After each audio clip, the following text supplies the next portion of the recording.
Many years ago, I came across a few lines in a book that I connected with. They were, "It's easy to judge, but you never know another person's heart, what gives them strength and what breaks them down." I have learned to listen more and speak less. The result has been eye-opening conversations and inspirational moments that I have shared with you right here.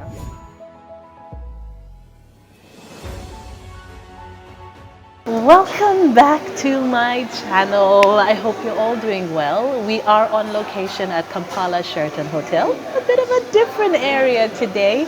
It's a busy time. It seems that as Ugandans, we're back into wedding season. Now, this show is brought to you by Roke Telecom, and I have an amazing guest here with me on the show. We've worked together a little bit in the past, but I can't wait to get into her story. So I have Paula Henriette Mugisa. She's the founder of Tessa Advisory Services, and so much more that we'll get into. Welcome.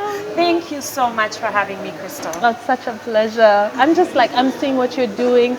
I can see the different women that you were helping, the lives you were touching, and I'm like, okay, we see what she's doing, but what about you? What about you? So I'll start with a question that maybe people ask you. Are you Ugandan? Were you born in Uganda? Fully Ugandan, yes. Yes. I was born in Uganda. A lot of people ask my age as well, which I'm happy to share. I'm 31 years old. And, she's one of the few. And yeah, I've lived in Uganda for some part of my life. Okay. Yeah. So you were born here, you went to school. Did you leave soon after when you were little?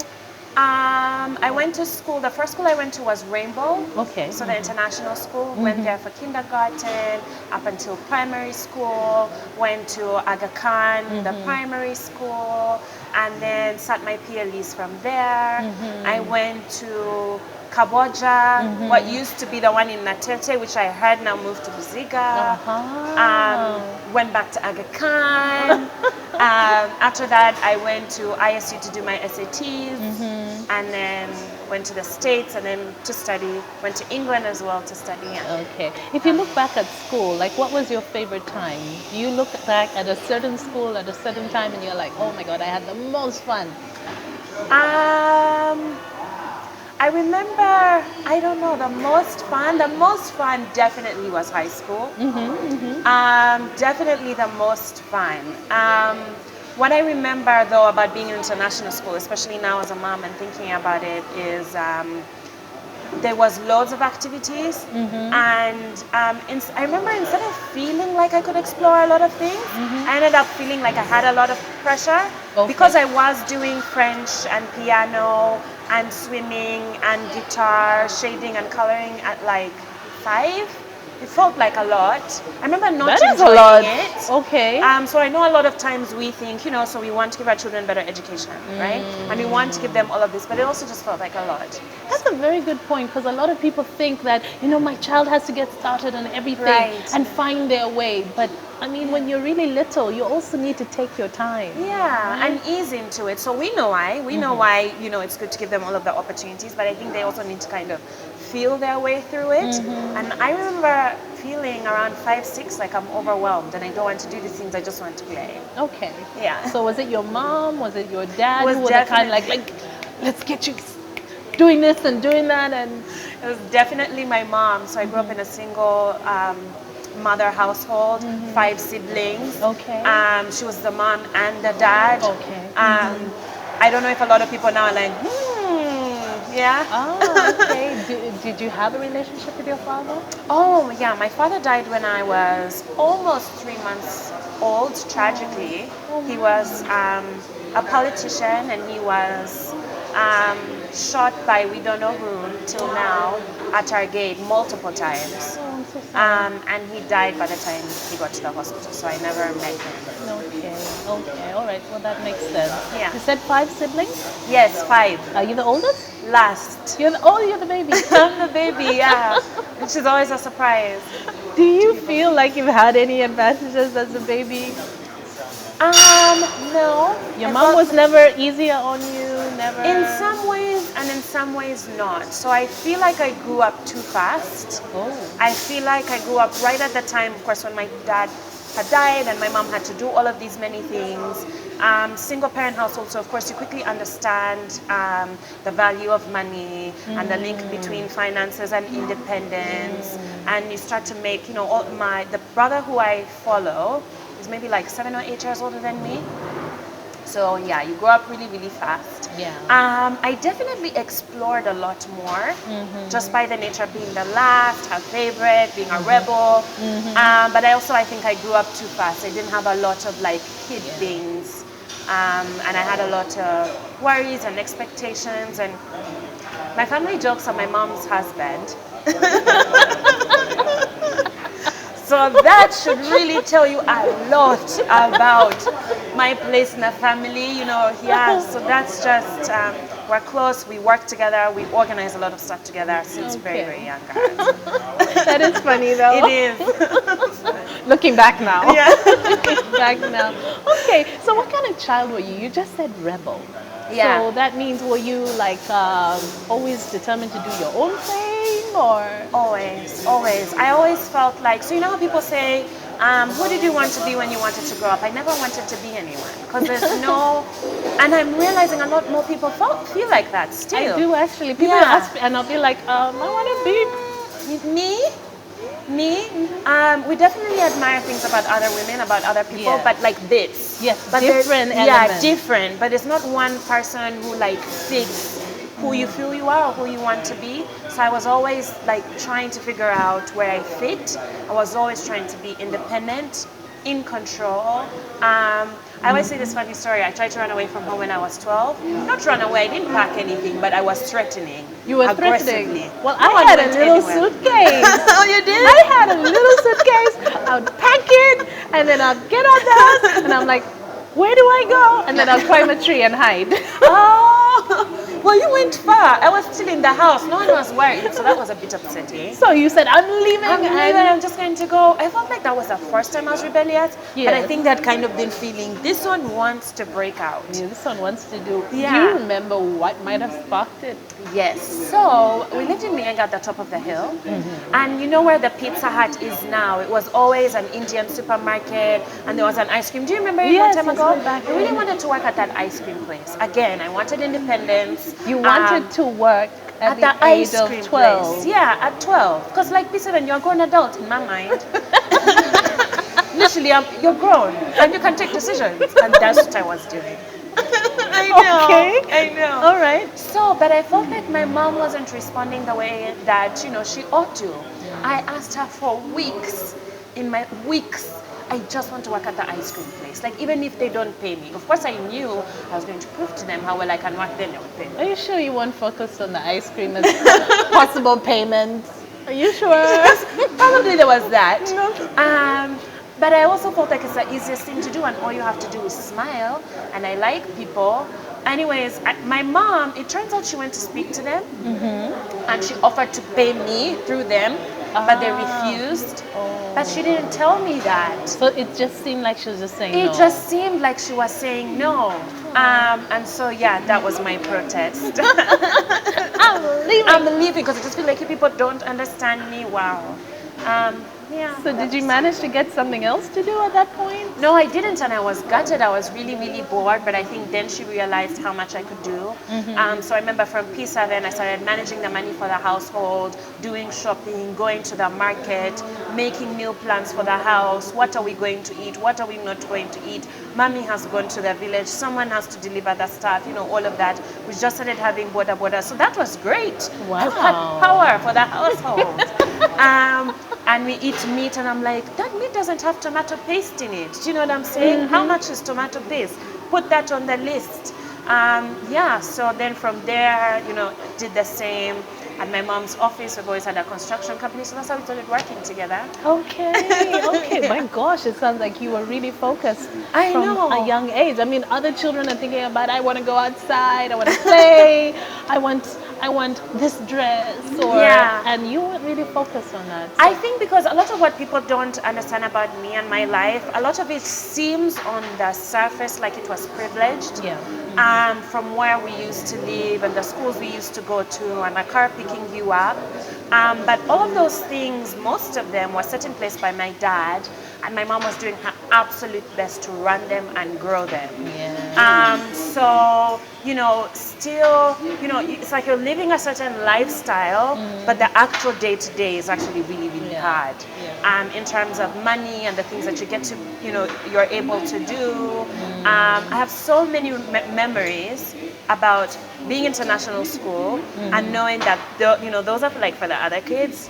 Yeah, we are here and we should be grateful to be here, but like this, that's not for us. Yeah, that's not our life. Yeah, that's not exactly. our life. Yeah. And that's probably because you could see your mom was really working hard and just trying to stay above water. Yes, and it was a lot.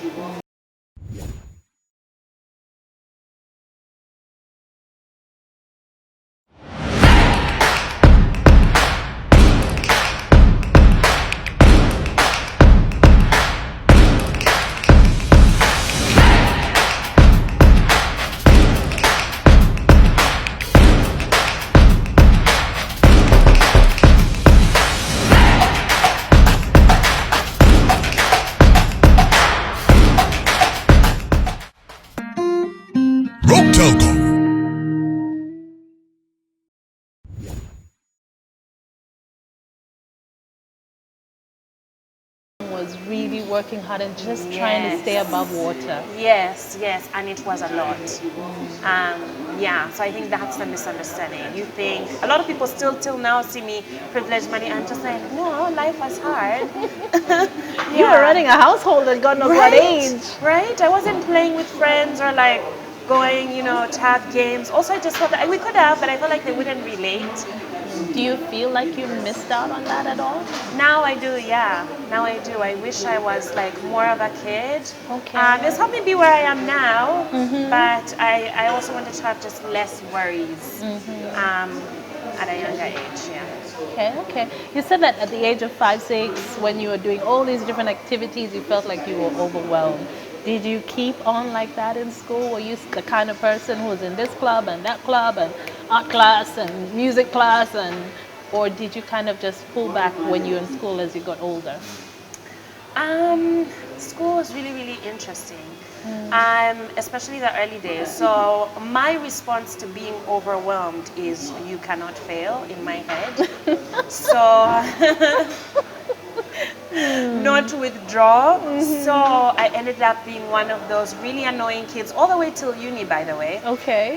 Maybe just with more friends in uni, who always has to be friends with the teacher, sit in the front, prove yourself, say the answer. If I fail, I feel crushed and gutted, and I am never going to forget that spelling, and I am never going to get. Always been like that for a while. Extra competitive. So you've been extremely tough on yourself. Yes. Yeah. Okay. So when it came to finishing, like you finished your school and your decision to go to uni, is that when you went to England? No, that's when I went to the States. I went to Kennesaw State University in Georgia. Okay. Did you know what you wanted to do by that point? Yes, I knew I wanted to do business. Okay. Made that link really, really early on, even from high school. Again, because of being business involved. Means financial independence means you can do your own thing. Nobody telling you what to do. Simple as that. You recently admitted, I have to put on the spot, you admitted that part of you understanding what you wanted to do was the fact that you knew you liked to tell people what to do. So you looked at that, because we all have our special traits. Yeah. I like to tell people what to do. So how do I make this happen? Yes. So when you say in school you were that child, I'm like, I'm not. Okay, but because you want things your way, would you say that you have some degree of OCD? Yes, it's hard not to have OCD, especially if you like control. You're great at organization and you also like it. But interestingly, I want to say in my heart rather than in my head, I genuinely feel, don't laugh, I genuinely feel I know what's best for you. Like, I have analyzed the whole thing. I've seen it. I know where you're going to go. It's definitely going to help you. Like the coffee I was telling you about earlier. Yes. I can see how happy you're going to be when you're going to drink When it. I try In my it. yeah, I can see how, and all the work you said that you're going to do over the next few weeks. I'm like, she's working, so she needs the coffee. It's going to put her in a great mental state. She's going to be extremely productive. Like, I already thought all that. And so I'm strongly recommending it, telling you what to do. Because I can see how happy you're going to be. In my heart, I like feel the I'm way you rephrase that. Yeah. Strongly recommending it. Okay. so it comes, but then it's tricky because people feel like, okay, but you're pushing this Yeah, on me, you're so this pushing is me. for you. In my heart, I feel like I'm doing it for the other person. Yeah. I can relate to some degree when you have friends and you're like, no, no, no, they should be doing this instead. Right. But then it just comes across sometimes like you're like trying to control other people. Okay, yeah. Yeah. Because it is a bit. Yes. Yeah. And it's a fine line to just be like, okay, let me pull back. I can Yeah. see where you're going, but you have to Yeah. make your own mistake. I know, which is hard if we care about someone. Yes, Yes. absolutely. Okay, Yeah. so university, you knew you wanted to do business, and you tackled that. Was it what you were expecting? Yes, You and felt like no. you're on the right path? No, and no. Yes and no. So I keep saying, first of all, again, for me, everything had to be, and my whole life, even the entrepreneurs that we work with, everything has to be different. Everything, really encourage the entrepreneurs to do it their way, the way that they see fit. Show us why it's good and we'll understand, right? Okay. Because that's how I've lived my life. So finished my IGCSEs and I was like, I'm not going to do A-level because the purpose of it is what? Just like, because no, I'm not. Okay. Yeah. All right. Most people are like, no, but you have to do this. Then you finish this. Then after that, the next thing is. I was watching, I think, Kemiondo's stories a few weeks ago, and she said, guys, when I was younger, I just did. Just thought and I did, right? Then you go older and you're like, Crystal, what do you think? Paula, what do you think? And she was talking about how she's going back to just doing. Okay. Yeah. It's a and very powerful place to Oh, be. so good. Yeah. So it's just everything there is good. And meanwhile, it's not that you're not going to really blow up things and make so many mistakes, but they're easier to get over when it was you. You see Yeah. why you made it, that hard on yourself. If it was someone else who pushed it on you, it's heartbreaking. Yeah, that's a good point. Having ownership means that, you can take responsibility. Yeah, you're and not- either way, how it plays out. Yeah. Someone else, it's harder to get over. It's harder to move past. You first have to usually beat yourself up about why you didn't listen to yourself in the first place, and then now start to see the decision you should have taken. Then you don't trust yourself anymore because what did I want anyways the whole thing is too long. Wow. Yeah, That's it's really long. deep though. And unfortunately for a lot of people, that's their life. Yeah. Especially if you grow up with a kind of family who are pushing you, you have to be this, you have to do that. Yeah. And this is the next step. In some Friends. cases, this is who you're supposed to marry. Right, friends as well. And meanwhile, their intentions are great. Yeah. Most of the time, it's just that it is not for you. Yeah. And it's very, very, extremely hard to resist. Okay. You don't want to lose your family. Maybe even don't want to lose your partner or the person or your friendship, but you feel in your gut that Yeah. time is Time. over. Yeah. Yeah, so it's very, very hard. So we're talking about that. And so what happened? Sorry. So you said yes high school, and no. Yes and no. So I said I'm going to do my SATs because that's an entrance exam to enter into an American university. Okay. Where did I do it? ISU, applied, got in, did it, went. So, like that, yeah. Okay. Yeah, not as easy as that, but that's what happened. What did you learn about yourself? Because now you've left home. Yeah. Or did you go to stay with Left family? home at 17. So turned 17 in England a month before I started school. Okay. And I had gone. Okay. Yeah. Oh. So did you go to be with family or? Yes, I went to be with family. Okay. I learned I'm an adventurer. It wasn't like you were just going out No, there no. by yourself. No. Because okay. my mom would be like, no, there, no.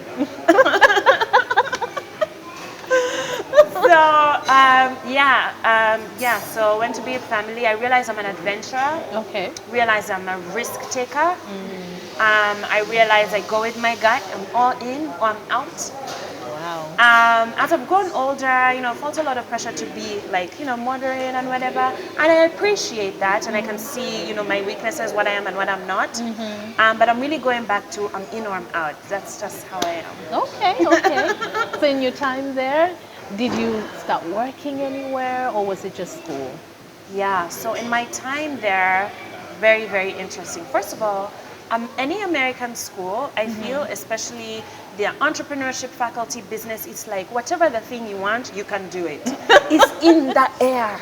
Okay. It's in the air. It just feels like literally anything you want to do, you can do it. And you're being spoken to by these entrepreneurs and business people and seeing all of these tech spaces and things you've never done. And it just, I don't know, it's like something people are drinking in their water.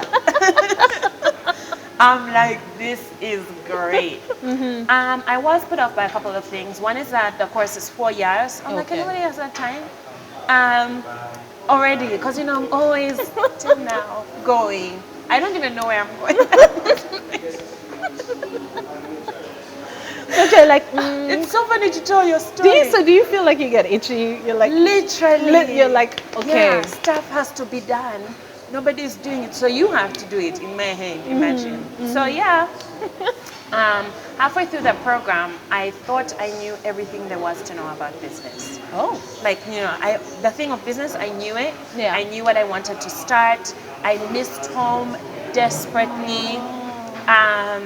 I just felt like Uganda is where I belong, like everything about it. The dust, the cassava, how hot it is, people driving badly, the whole thing is wonderful. It's just good. You needed to come back. I needed to be here, and I found a partner who was also a romantic partner, and he had finished his degree. Okay. But I really hyped him into we can do this thing, and the thing was a commercial laundry facility. Okay. Sheraton was one of the first to have, the biggest they still do, massive machines that do all of the laundry for the hotel and linen and other restaurants and people. So I thought, yeah, someone private should definitely do that. No Okay. idea what it took. So left school. My mom was like, honestly, now here, what? Yeah. I'm sure you must have had some kind of discussion about that. There were more like fights, massive fights, not discussions. just like, me, I told you, I want you told me. Yeah, a lot, many of them. It was very stressful. Okay. But you still went ahead. Of course, yeah. And whilst we raised a significant amount of money at that time, lost all of it at 10 months and the business didn't start, I learned so much, and I love that it's a huge part of me. I love that story about me. Yes. So when I was going back to school, really had to prove, So after the 10 months, it didn't work out. 10 months, not only did the business not work out, neither did that relationship. Alright. So I was very, very gutted, Yeah. very crushed.